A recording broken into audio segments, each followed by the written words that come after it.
اعوذ باللہ السمیع العلیم من الشیطان الرجیم من ہمزہ ونفخہ ونفثہ۔ سورہ بقرہ کی آیت نمبر 150 اور 151 کی تفسیر چل رہی ہے۔ اللہ رب العالمین فرماتا ہے سورہ آل عمران کی آیت نمبر 164 میں، اللہ نے مومنین پر بڑا احسان کیا کہ انہی میں سے ایک رسول مبعوث فرمایا جو ان کو اللہ کی آیات پڑھ کر سناتا ہے، ان کے دلوں کو پاک کرتا ہے اور انہیں کتاب و حکمت کی تعلیم دیتا ہے، حالانکہ اس سے پہلے وہ صریح گمراہی میں مبتلا تھے۔ آیت زیر تفسیر اور آیت مذکورہ بالا میں اللہ تبارک و تعالی نے رسول اللہ صلی اللہ علیہ وسلم کی جو فرائض منصبات بتائے ہیں درج ذیل ہے۔ پہلا اللہ کی آیات پڑھ کر سنانا، دوسرا دلوں کو پاک کرنا اور تیسرا کتاب و حکمت کی تعلیم دینا۔ ان فرائض کا اللہ تبارک و تعالی نے بار بار ذکر فرمایا ہے۔ ایک اور جگہ اللہ رب العالمین فرماتا ہے سورہ الجمعہ کی آیت نمبر 2 میں، اللہ ہی ہے جس نے امیوں میں انہی میں سے ایک رسول مبعوث فرمایا جو ان کو اللہ کی آیات پڑھ کر سناتا ہے، ان کے قلوب کو پاک کرتا ہے اور انہیں کتاب و حکمت کی تعلیم دیتا ہے، ورنہ اس سے پہلے وہ صریح گمراہی میں مبتلا تھے۔ مندرجہ بالا آیات سے ثابت ہوا کہ رسول اللہ صلی اللہ علیہ وسلم کے فرائض منصبہ میں صرف یہی نہیں کہ قرآن مجید کی آیات تلاوت کر کے سنا دیں، نہیں، اس کے علاوہ ان کے 2 فرائض اور بھی ہیں۔ وہ دلوں کو پاک کرتے ہیں اور کتاب و حکمت کی تعلیم دیتے ہیں۔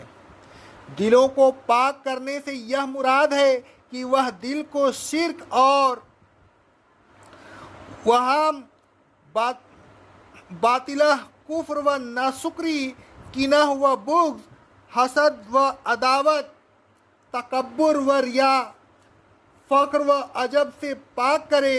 دلوں کو توحید و عقائد، صحیح ایمان و شکر، الفت و محبت، عاجزی، انکساری، خوف و ہیبت، خلوص اور اللہ تعالیٰ کی رضا جوئی کی جذبہ سے معمور کر دے، یعنی قلوب امراض روحانی سے پاک ہو جائیں اور ان میں اللہ تبارک و تعالیٰ کی محبت اور تقوی پیدا ہو جائے۔ یہی انسان کا روحانی کمال ہے، یہی اللہ تبارک و تعالیٰ کی صحیح معرفت ہے۔ اللہ تعالیٰ کے رسول صلی اللہ علیہ وسلم نے یہ فرائض بحسن بخوبی انجام دیا اور وہ جماعت تیار کی جس کی شان میں اللہ تبارک و تعالیٰ فرماتا ہے سورہ فتح کی آیت نمبر 26 میں، اللہ تعالیٰ نے تقوی کی بات کو ان کے ساتھ چمٹا دیا ہے، وہ تقوی کے حقدار بھی ہیں اور اہل بھی۔ آگے اللہ رب العالمین فرماتا ہے سورہ فتح کی آیت نمبر 29 میں، وہ اللہ کے فضل اور اس کی رضا جوئی کے متلاسی رہتے ہیں۔ اللہ رب العالمین فرماتا ہے سورہ حجرات کی آیت نمبر 7 میں، اے صحابہ کرام، اللہ نے ایمان کو تمہارے محبوب بنا دیا ہے اور اس کو تمہارے دلوں میں زینت دے دی ہے، کفر، ناشکری اور گناہ سے تم کو بیزار کر دیا ہے، ایسے ہی لوگ ہدایت یاب ہوتے ہیں۔ رسول اللہ صلی اللہ علیہ وسلم نے تزکیہ قلوب کے سلسلہ میں جو کچھ کیا اور جو ہدایات جاری کی وہ سب قرآن مجید اور احادیث میں محفوظ ہیں، اور جو کچھ قرآن مجید اور احادیث میں محفوظ ہیں اسے شریعت کہتے ہیں۔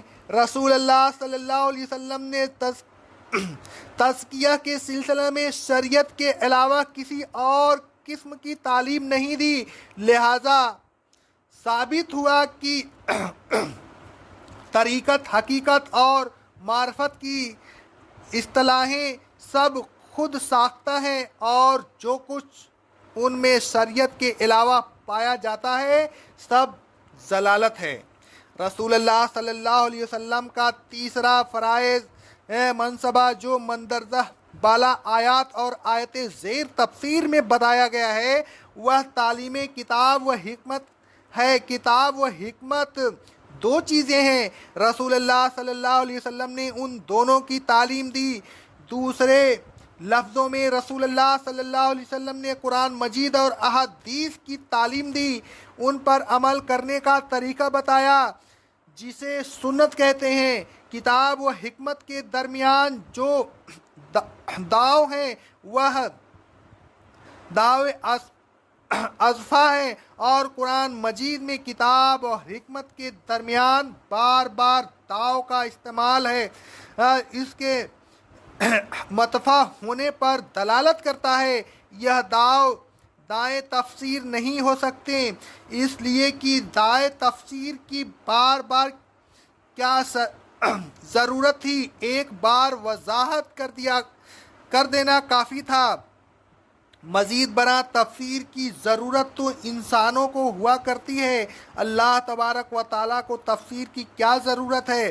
وہ تو مستحکم کے ہر لفظ کے مفہوم و منشا کو بخوبی جانتا ہے، لہذا ابراہیم علیہ السلام اور اسماعیل علیہ السلام کی دعا میں کتاب اور حکمت کے درمیان جو داؤ آیا ہے وہ قطعاً تفسیر نہیں ہو سکتے۔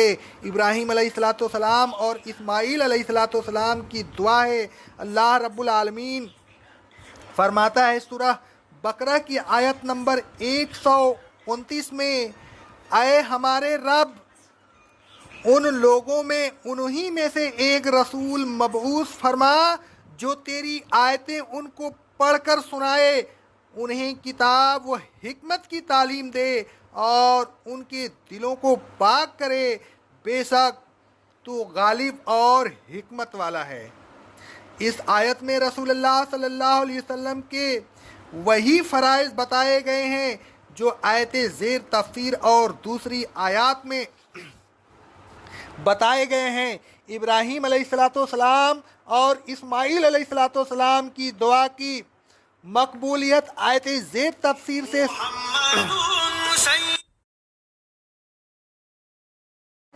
سے واضح ہے، کیونکہ اس دعا میں داؤ قطعاً تفسیر نہیں ہو سکتا، لہذا ثابت ہوا کہ کتاب اور حکمت دو چیزیں ہیں، نہ کہ ایک۔ اگر مان بھی لیا جائے کہ کتاب و حکمت ایک ہی چیز یعنی قرآن مجید ہے، تب بھی اس آیت سے حدیث کی ضرورت اظہر من اسمس ہے۔ معلم جب کسی کتاب کو پڑھتا ہے تو وہ اس کی تصریح و توضیح بھی کرتا ہے، اگر وہ تصریح و توضیح نہ کرے تو پھر وہ سننا ہی ہوا، اور یہ پہلے منصب میں اللہ تبارک و تعالیٰ نے علیحدہ بیان کر دیا ہے۔ سنانا اور تعلیم دینا دو علیحدہ فریضے ہیں، تعلیم دینا اور سنانا یکساں نہیں ہے۔ تعلیم میں جو شرح و توضیح ہوتی ہے وہ ایک زائد فریضہ ہے۔ یہ تصریح اور توضیح یہ الفاظ اگر حجت نہ ہو تو رسول اللہ صلی اللہ علیہ وسلم کا قرآن مجید ہونا بیکار ہو جائے گا، اور اگر حجت ہو اور یقیناً وہ حجت ہے تو ان کا ماننا اتنا ہی ضروری ہوگا جتنا کہ قرآن مجید کا ماننا۔ وہ معلم جو اللہ تعالیٰ کی طرف سے مقرر ہو غلطی نہیں ہو سکتا، جو شرح و توضیح وہ کرے گا یقیناً صحیح ہوگی، وہ اللہ تعالیٰ کی منظور شدہ یا اللہ تعالیٰ کی طرف سے نازل شدہ ہوگی۔ اس پر ایمان نہ لانا گویا اللہ تعالیٰ کی نازل کردہ شرح کا انکار کرنا ہے اور یقیناً کفر ہے۔ رسول اللہ صلی اللہ علیہ وسلم نے جو شرح بھی کی وہ اللہ تبارک و تعالیٰ کی طرف سے تعالیٰ کی طرف سے تھی، اس لیے کہ اللہ تبارک و تعالیٰ فرماتا ہے سورہ المائدہ کی آیت نمبر 19 میں، پھر اس قرآن کی تفسیر بھی ہمارے ہی ذمہ ہے۔ الغرض اللہ تبارک و تعالیٰ نے اس ذمہ داری کو پورا کیا اور رسول اللہ صلی اللہ علیہ وسلم کے ذریعہ ہمارے لیے قرآن مجید کی تشریح و توضیح فرما دی اور اس پر عمل کرنے کا طریقہ بھی سمجھا دیا۔ اقیم الصلاۃ پر ایمان لانا اور اس پر عمل کیفیت کا انکار کرنا یقیناً قرآن مجید کا انکار کرنا ہے، یعنی قرآن مجید پر ایمان لانا اور حدیث کا انکار کرنا در حقیقت قرآن مجید ہی کا انکار ہے۔ الغرض حدیث حجت صریح اور قرآن مجید کی عمل تفسیر ہے اور اس کا انکار کفر ہے۔ آیت زیر تفسیر میں آگے اللہ رب العالمین فرماتا ہے وَيُعَلِّمُكُمْ مَا لَمْ تَعْلَمُونَ تعلمون، الغرض رسول تمہیں ایسی باتیں سکھا رہا ہے جو تم پہلے نہیں جانتے تھے۔ اللہ تبارک و تعالیٰ فرماتا ہے سورہ الجمعہ کی آیت نمبر 2 میں، اور ہم پہلے صریح گمراہی میں مبتلا تھے، یہ گمراہی اس لیے تھی کہ ہدایت معدم ہو چکی تھی، باوجود تلاش کے لوگوں کو ہدایت کا سراغ نہیں ملتا تھا۔ رسول اللہ صلی اللہ علیہ وسلم ہم تشریف لائے اور نور ہدایت سے تمام عالموں کو منور کر دیا۔ صلی اللہ علیہ وسلم، اے لوگوں، قبلہ کی اہمیت کو پہچانیے، قبلہ کے آداب کا خیال رکھیے، لوگوں سے بے خوف ہو کر کعبہ کو اپنا قبلہ بنائے رکھیں، دین اسلام اور رسول اللہ صلی اللہ علیہ وسلم کو حجت بے بہا سمجھیے اور رسول اللہ صلی اللہ علیہ وسلم کی تعلیم کی روشنی میں دین پر عمل کرتے رہیے۔ اقول قولی ھذا، استغفر اللہ، استغفر اللہ، استغفر اللہ۔